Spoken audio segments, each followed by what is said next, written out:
Alors salut à tous, aujourd'hui on va tester un petit adaptateur USB plutôt sympa, déjà parce qu'il a 3 ports USB, qu'il permet de sortir au maximum 3,1 A sur l'ensemble des 3 ports, c'est pas 9 A, c'est 3 A en tout, en sachant qu'un appareil standard va consommer entre 0,5 et 1 A, on est tranquille.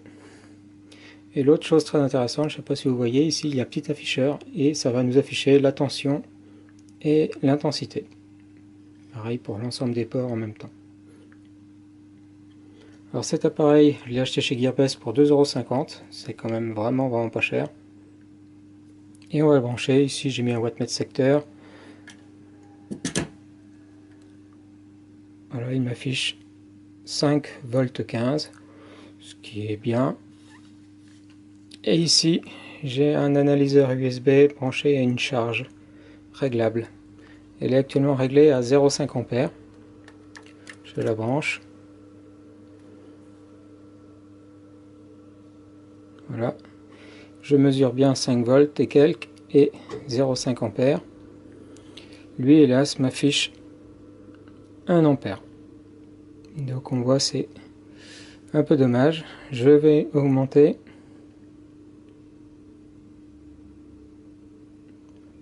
Maintenant, j'ai une consommation de 1 ampère. La tension ne s'effondre pas, je suis toujours à 5 volts et quelques. Et lui m'affiche 1,48 ampères. Donc c'est pas franchement linéaire. Et c'est toujours surévalué. Je vais aller plus haut. 1,5 ampères. Lui m'affiche 2 ampères 16, soyons fous. Allons à 2 ampères.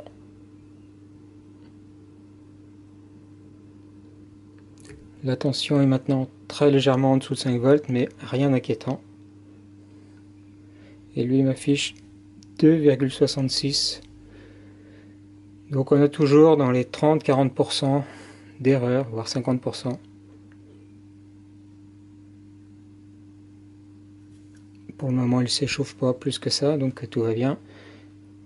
Je vais mettre 2,5 ampères.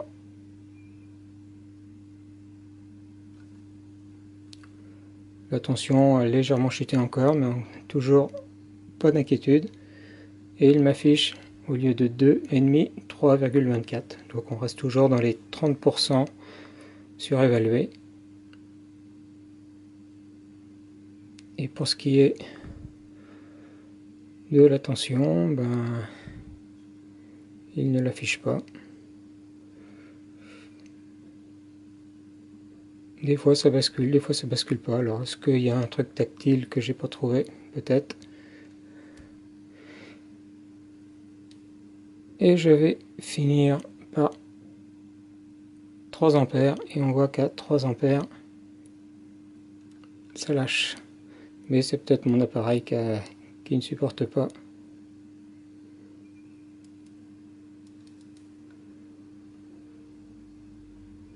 Donc c'est peut-être lui qui n'a pas aimé avoir plus de 3 ampères. Puisque comme on voit, lorsque je réduis l'intensité, il n'y a pas de souci. Ça réduit également. Donc voilà, donc un joli petit appareil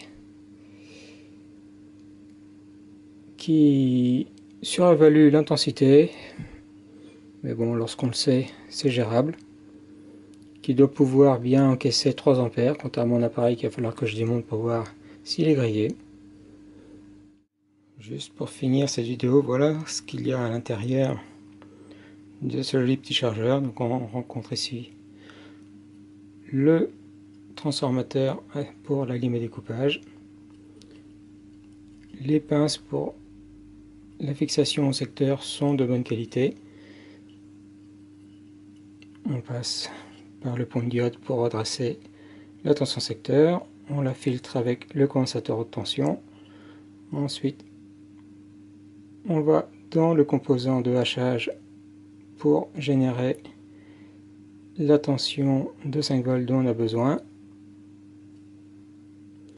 Et ensuite, on est redressé par cette diode et le condensateur basse tension ici.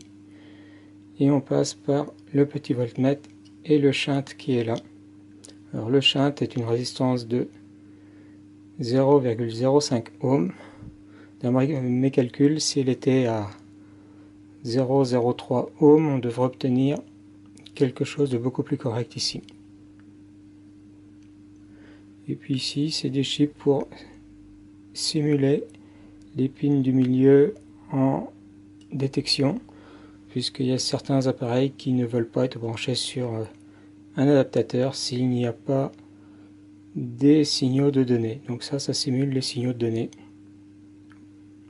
Donc voilà, un appareil qui semble de fabrication assez robuste. Cette fois-ci c'est fini. Allez, ciao!